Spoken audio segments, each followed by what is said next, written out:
Si tu détiens des crypto-monnaies comme moi, fais attention parce qu'à partir du 1er janvier 2026, une nouvelle directive, donc le DAC 8, directive sur la coopération administrative numéro 8, va entrer en vigueur en Europe et donc en France. Et donc cette directive va obliger tout simplement tous les acteurs qui permettent aujourd'hui d'acheter, d'échanger des intermédiaires, des prestataires en crypto-monnaie à transmettre à l'administration fiscale tout un ensemble de données qui te concernent. Et on va voir ça ensemble dans cette vidéo. Donc concrètement, le DAC 8, c'est quoi? Ça permet d'étendre tout simplement des mécanismes d'échange automatique d'informations fiscales au niveau européen. Donc tout ce qui concerne les transactions en cryptoactifs. Donc voici un petit peu les éléments clés que je vous ai trouvés. Donc elles concernent les prestataires de services sur les crypto-actifs rapporteurs, donc les fameux RCASP, qui incluent donc les plateformes d'échange, les intermédiaires, les prestataires de services de garde, donc les custody, les stacking, le lending, et toute entité facilitant les transferts ou échanges de crypto-actifs, ce qui va couvrir finalement les actifs définis par le règlement MiCA, donc, dont on a entendu parler récemment. Tout ce qui concerne évidemment les crypto-monnaies, donc le Bitcoin, l'Ether, le XRP, enfin j'en passe et des meilleurs, les stablecoins, les e-money tokens et certains NFT, donc utilisés à des fins d'investissement ou de paiement.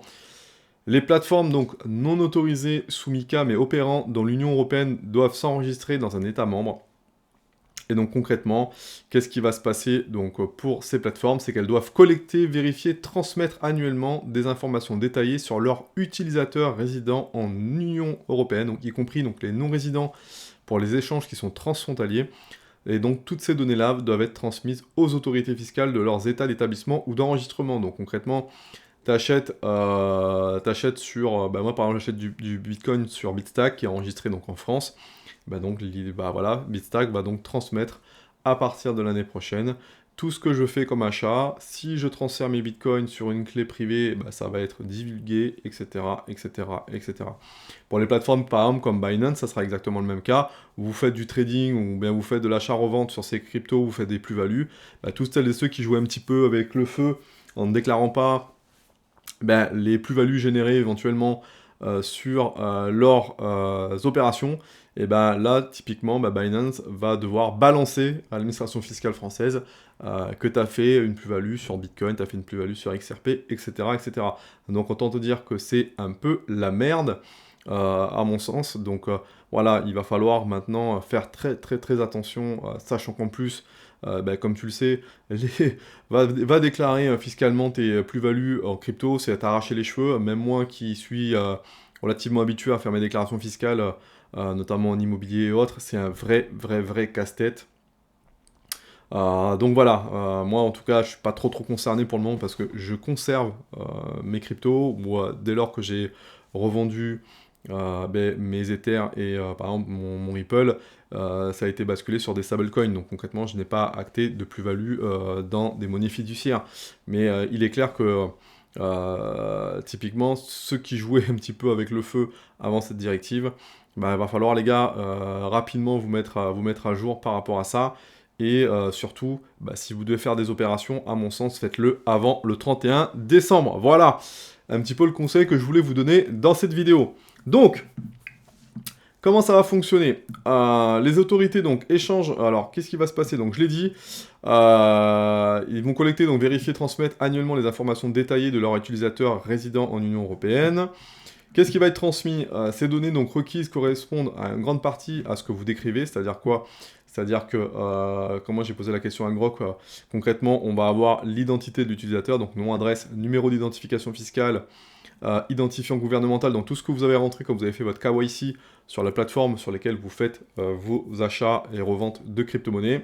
Le solde de compte, donc valeur en euros des soldes de crypto-actifs à la fin de l'année. Historique des transactions, donc détail complet des opérations reportables comme les transferts, les échanges, l'achat-vente, y compris le type d'actif, la date, le montant en unités de crypto et la contre-valeur en euros basée sur les taux de change officiels. Donc tout ça, ça va être transmis à l'administration fiscale. Informations sur les revenus non custodiaux, donc comme les dividendes aux revenus similaires issus des cryptoactifs. Donc là, typiquement, par exemple, je pense au stacking. Des indicateurs donc, sur les types de comptes nouveaux ou existants. Donc tout ce que vous avez comme information, comme data sur ces plateformes vont être entièrement, intégralement transmis à l'administration fiscale. Les transactions inférieures à certains seuils ou non impliquant donc de RCASPS, donc par exemple les wallets autogérés sans intermédiaire ne sont pas directement reportés, mais la directive encourage une diligence raisonnable pour identifier les reportables. Donc concrètement, comment et quand ça va se mettre en œuvre?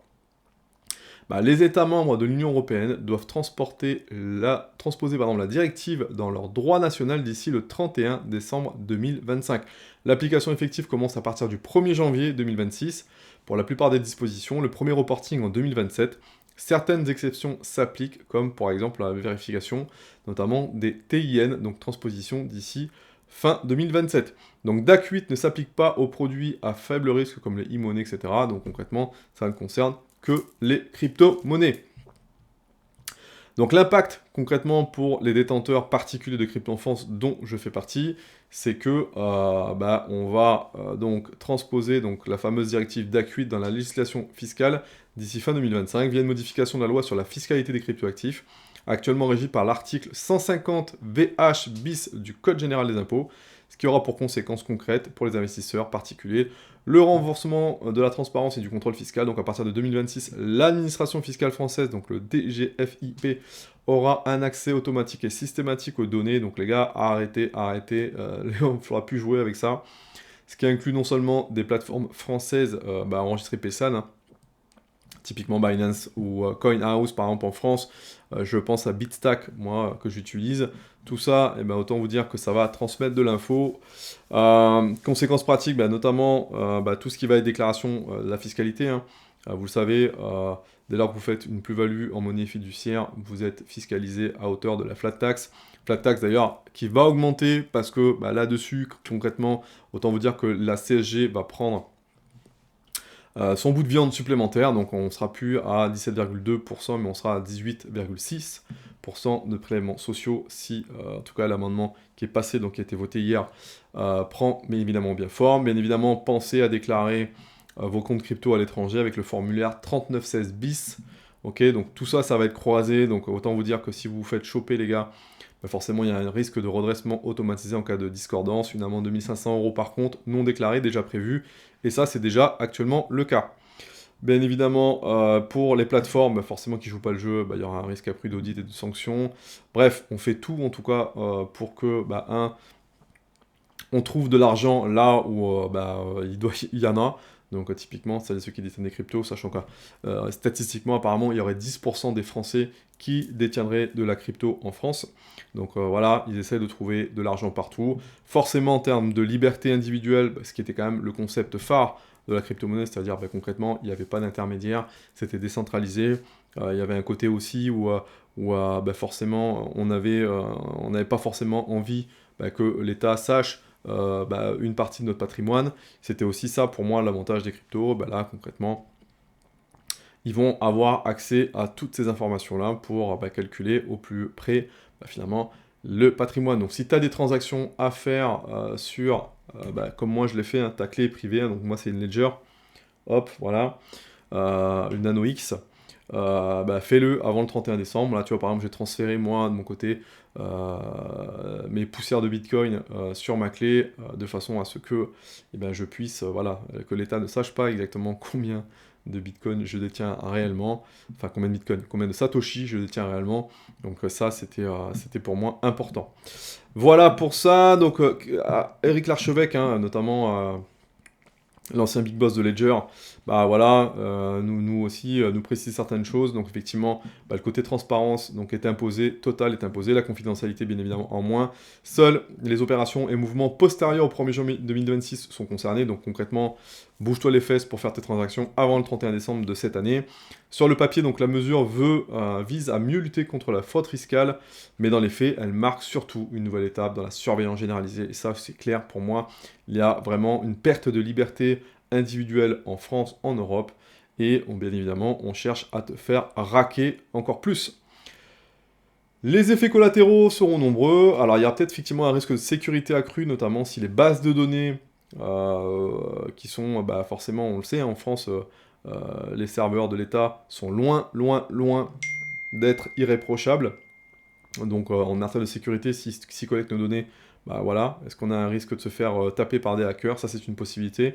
Une atteinte à la confidentialité bien évidemment financière des utilisateurs. Voilà, donc il va falloir montrer patte blanche une nouvelle fois.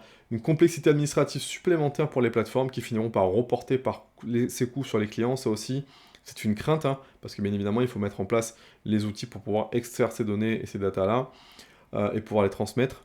Et enfin, un exode probable de la DeFi hors de la zone euro, mais ça, encore une fois, on en a l'habitude, on sait très bien qu'en Europe, on n'a plus, en tout cas, on n'a plus la possibilité, en tout cas, de pouvoir innover, parce que on est tellement surveillé avec des normes, des directives, que, concrètement, ça fait fuir celles et ceux qui souhaitent se lancer dans l'aventure entrepreneuriale et qui veulent tout simplement mettre en place des choses un peu nouvelles, qui sortent un peu des normes. Donc voilà, moi je vous invite à réellement à vous bouger, en tout cas à transférer rapidement toutes vos crypto-monnaies que vous avez sur vos clés, de façon à ce que l'État ne sache pas exactement combien de crypto-monnaies vous détenez. Ça, voilà, encore une fois, ça vous appartient, et personne n'a il n'y a pas d'administration fiscale là, qui viennent checker. Ils savent déjà tout ce qu'on a sur nos actifs dits classiques. Voilà, on aime bien aussi savoir, voilà, on aime bien avoir aussi ce côté un peu privé, et je trouvais que c'est pour moi un des intérêts aussi de détenir des cryptos, c'est que voilà, c'est mon petit jardin secret patrimonial. Donc moi j'utilise cette plateforme-là, hein, donc cette plateforme à partir du 1er janvier, donc concrètement elle va transmettre nos données. Je ferai une petite review de cette plateforme que j'utilise et pourquoi je l'utilise dans mon cas. Donc c'est Bitstack, hein, sur lesquels j'achète du Bitcoin semaine après semaine, et puis je vous ferai un petit retour d'utilisation. Après, à peu près, ça fait maintenant un peu plus d'1 an que je l'utilise, cette plateforme, donc voilà, ça serait intéressant que je vous fasse un petit retour là-dessus, pour vous dire ce que j'en pense. Voilà ce que je voulais vous partager dans cette vidéo. Écoutez, je vous souhaite un excellent week-end, et je vous dis à bientôt pour la prochaine vidéo. Surtout, n'oublie pas, oui, important, n'oublie pas de t'abonner, et n'oublie pas de me liker. Ça me fait toujours plaisir d'avoir des petits encouragements par-ci par-là pour continuer l'aventure sur cette chaîne. Allez, ciao ciao, salut!